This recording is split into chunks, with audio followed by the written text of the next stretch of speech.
Okay, let's say we're going with this for the sketch. There's something about the face, like the eyes, I just can't capture it. Maybe I'll succeed in color, but right now it's just not Sinix. So anyway, recently Corel contacted me and asked if I wanna check out the new version of Corel Painter 2021. So I said yes, and here I am. It's not a paid promotion in any way, they just gave me a key to the license, and I'm not obligated to do anything, so buckle up. I've spent like 2-3 solid days checking out the new version. It's been a while since I actually really worked in Corel Painter. There is at least one video on this channel when I painted the twin victim character from Silent Hill 4, and that was in Corel Painter, and I was checking out like the new version. I actually don't remember what I said about it back then, but in general, I have kind of a complex relationship with Corel Painter. It was pretty much the first app I've ever had for painting. I don't remember what version it was, like Corel Painter 4 or 5, I don't know. And it was my favorite thing. It was super rich with features, and it had stuff like really cool blending that not a single other app ever had. But with years, that changed a lot, and right now I had a general perspective on Corel that it does have a lot of features, a lot of cool brushes, but the interface is a big problem. It's really outdated in the way you navigate and the way things load. And performance was just a killer for the app. It was always really slow. And so when Corel contacted me, they made a strong emphasis on a huge performance boost in 2021. So I checked out the performance and I really liked it. One very unique and special thing about Corel Painter is that this is an app that doesn't really have just one unified brush engine for everything. And it definitely doesn't rely a lot on just, you know, the kind of brushes where you just have a texture for a shape of the brush and it's just copied around to make a stroke. That's pretty much any brush of any app these days, but not for Corel Painter. Even though eventually I figured out how to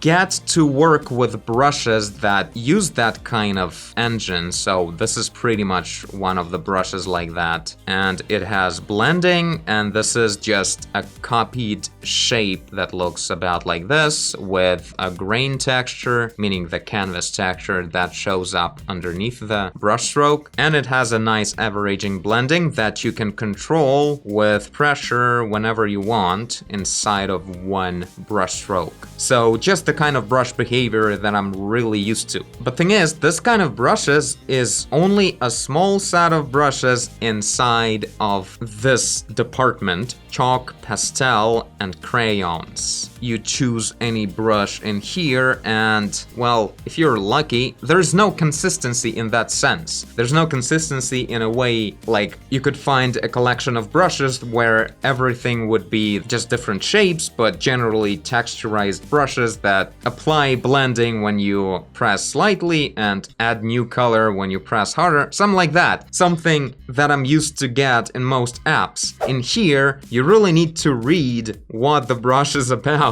And most of them, they really don't follow the same kind of digital preset. They're much more about, like, this collection is a set of all the tools that the artist will ever need if they work with pastel or like crayons or something like that kind of tools. So you pretty much just use all of this and you don't have to go anywhere else. You'll have dry brushes, you'll have some blending brushes, there's probably some kind of smearing tools or something. Like, it's pretty much all you have to need to make sure you create an artwork of any complexity that would look like a pastel painting. Now, this is just not the way my brain is wired. I never used in my life real tools like that, so I have no interest in that. I pretty much always go for a certain style, but it's not based on what kind of tool it looks like, you know?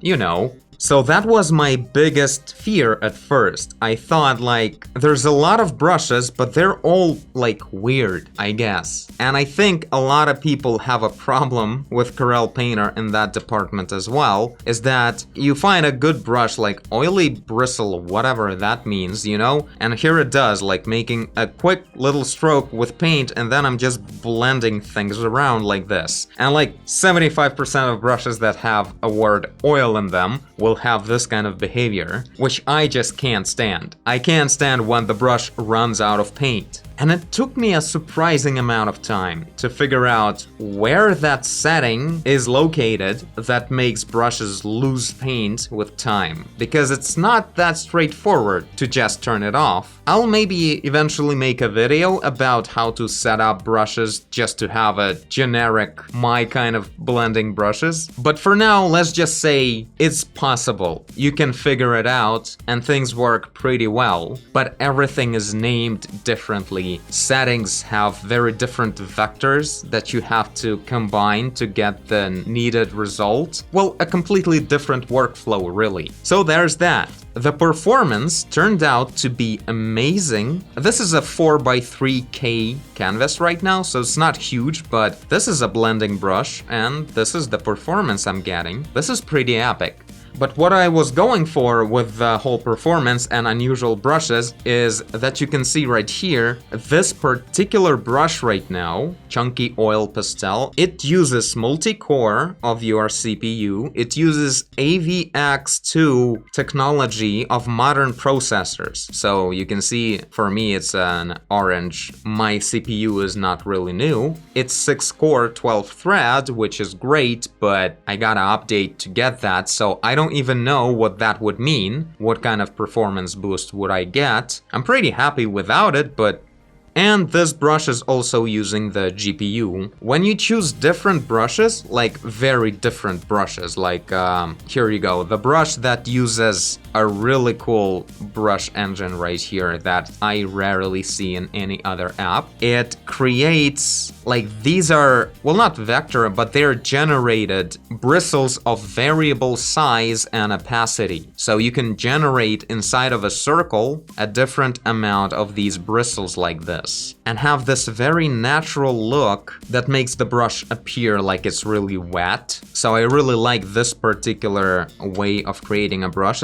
It's using this technology, dynamic speckle. So that's where you generate this stuff. This is the tweak to introduce random size for the bristles. So it's really cool. And another thing about a lot of brushes when you first open it, if you get to one of these, for instance, in here, you'll notice a lot of these brushes, they have this heavily pixelated look, or not pixelated, there's no, like, everything's anti-aliased, whatever, but bristles are always 1 pixel wide, and I generally don't really like that kind of brush engine in general. Like, Paintstorm Studio also has an option to make brushes appear like this, made of tiny bristles, and each bristle is just 1 pixel wide. And this brush right here is only using multi-core, so there's no even GPU support in here. And let's see, like, it's still pretty fast. And this is the part when I realized, when I looked at a brush like this, at a big size,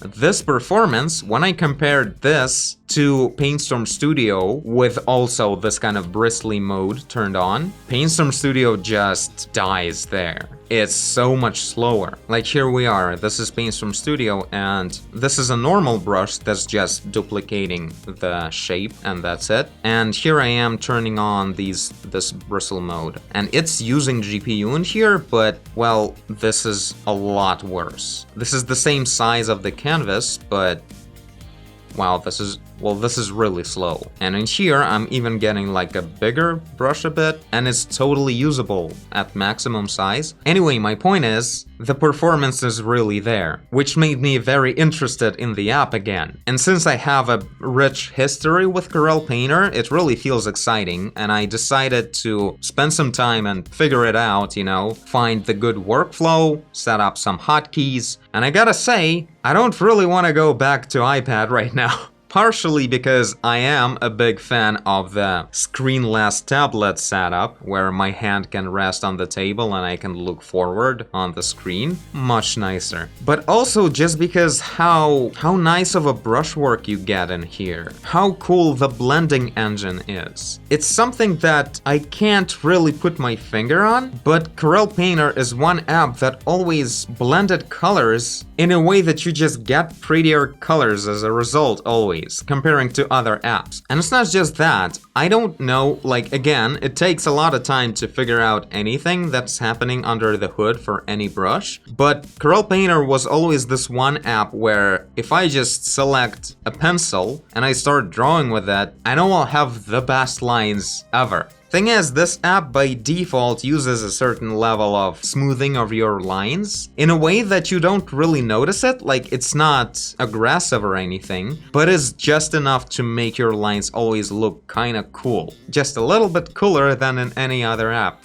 But yeah, about this whole mess with like specific brush optimizations and each brush using different resources of your PC, this is what makes Painter very different from any other app, because any other app usually just utilizes GPU power to copy a lot of pixels. That's what GPU is really good at, and most apps that use GPU for rendering brushstrokes, those are really fast. But in Corel Painter, many things don't work that easily. When you have a brush that uses some very weird things like this hairy pubic thing, it's just multi-core, because GPU has nothing to do with drawing lines like that. That's just a raw processing power required. And all these 1 pixel wide bristle things, they're also more like vector, not really bitmaps copied around. And each brush has a very unique behavior. There's a whole lot of brushes that introduce this whatever thickness thing. Like, it's a bit ridiculous really, but that's really cool. It's pretty slow. I don't know if this thing would really help me out with the performance of this kind of thick paintbrush, but for me it's pretty much not really usable at all. Anyway, that's one of the things. What I'm trying to say is this is one app that has actually different brushes, and not just, you know, something that you could set up yourself from the single brush engine. It is kind of the single brush engine, but if you will just go ahead and open the general tab, and in here you see this huge list of settings. This is type of brushes pretty much. It says dab type. It's a type of brush engine. If you use, like, I don't know, watercolor, then the whole set of palettes for thick paint or impasto or something, I don't know, more stuff like that, like blending, it would be just disabled. It's not available. But the whole watercolor set of panels becomes available. It's kind of messy in that sense because it uses the same interface, but underneath it there's a huge set of different brush engines, really, making different parts of this interface completely useless depending on the brush you're working with. So you kind of work with a lot of dead panels all the time. And I think because of that, they worked on this special, like, advanced brush controls. This is just a one, like, smart unified panel. I don't know why it glows with orange magic. I think it's appropriate. It's like it just changes completely depending on what kind of brush you use.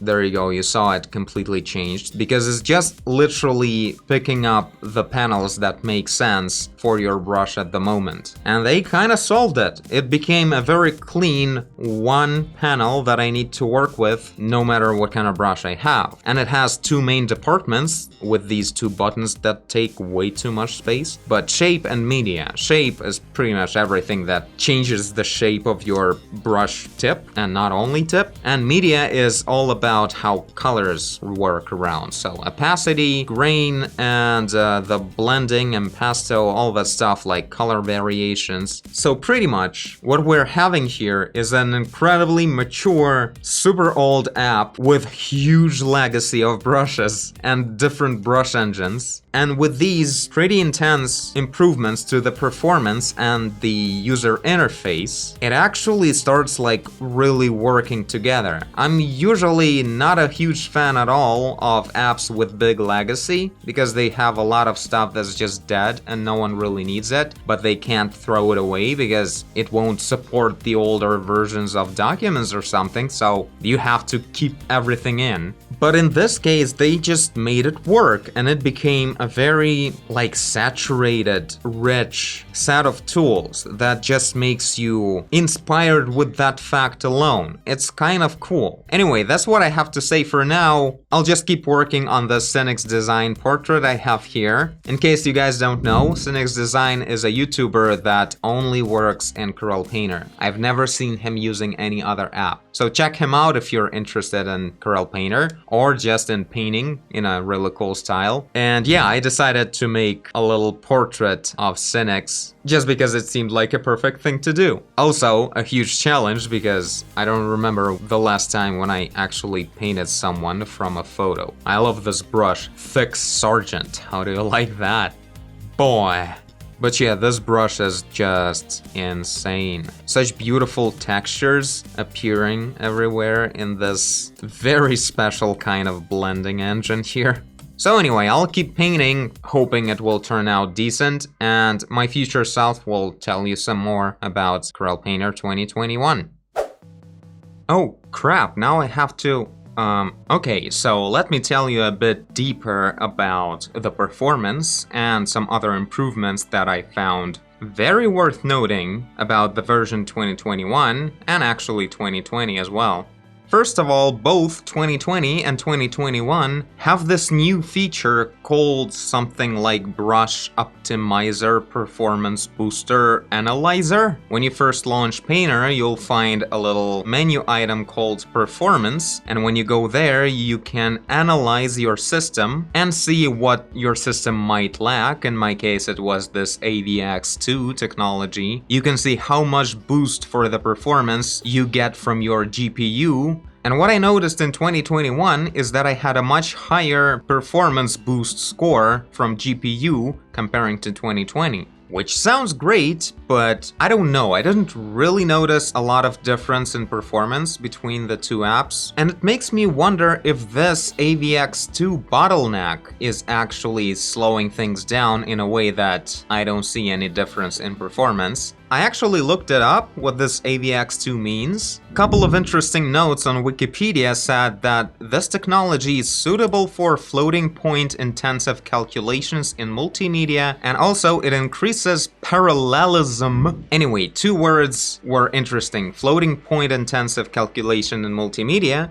that's a lot more than two words, but that and also parallelism, which is always a great thing for working with graphics. So I assume this technology is specifically very useful for working with intense graphics. And also, speaking of performance, I also managed to find Painter 2018 version, which wasn't easy because Corel doesn't really share it on their website anymore. You can only find 2020 and 2021. But 2018, I think this was the version that I tried before on this channel, and boy is this a different app comparing to what it is right now. Like, you can't even zoom in normally. You zoom in to this like selection rectangle, which is a complete nightmare from the 90s, and generally the performance is just incredibly slow. It's a completely different app. Great job, Corel Painter team, you made a huge improvement. I'd love to give it a try with that AVX2 thing to compare the performance, because I noticed some of the brushes that have this AVX2 mentioned in the settings, they have really slow, like that Painter 2018 level of performance. So some brushes are, well, almost off limits for me, and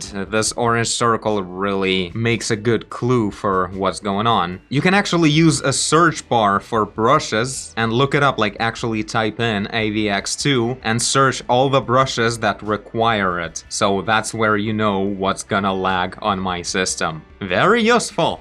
I remember selection and transform tools were actually improved back in 2018, so that's great. Although, while I was testing, I noticed that the performance of image manipulation depended greatly on the size of the pixels you change. And like literally when you just scale up and start changing a lot of pixels at the same time on the canvas, it just starts lagging. Even if you just use a small portion of the picture but scale it up to a big piece, it starts dropping frames a lot. I don't know what's the reason for that, but any other app I ever used definitely works very different from that. It doesn't depend on the size of the selection I have on the screen. But yeah, overall I gotta say, Corel Painter, no matter the version, you pretty much should approach it as an app for painting, not really for like image manipulation or something like that. Still, like many full canvas features, like I would not recommend ever using like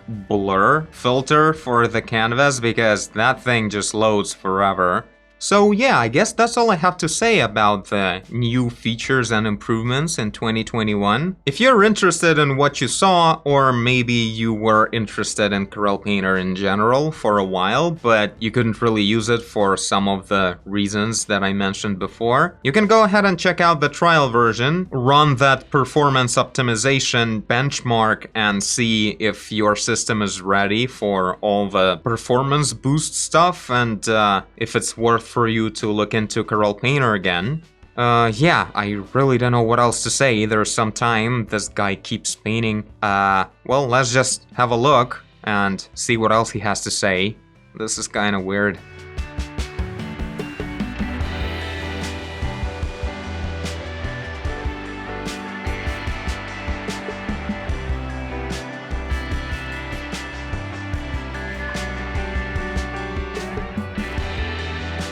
Alright, I'm done. I have no idea if this turned out good or I'm just not seeing something obvious and it's actually very stupid, but I had a blast with the set of brushes called Sargent to paint in a style of Sargent, I suppose. I think I only used brushes from that set and it's looking pretty dope. I think my Sinix lacks some gums.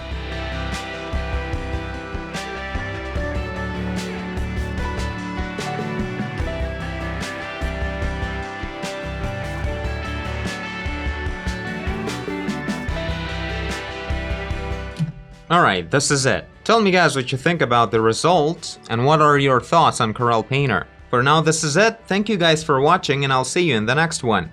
Bye!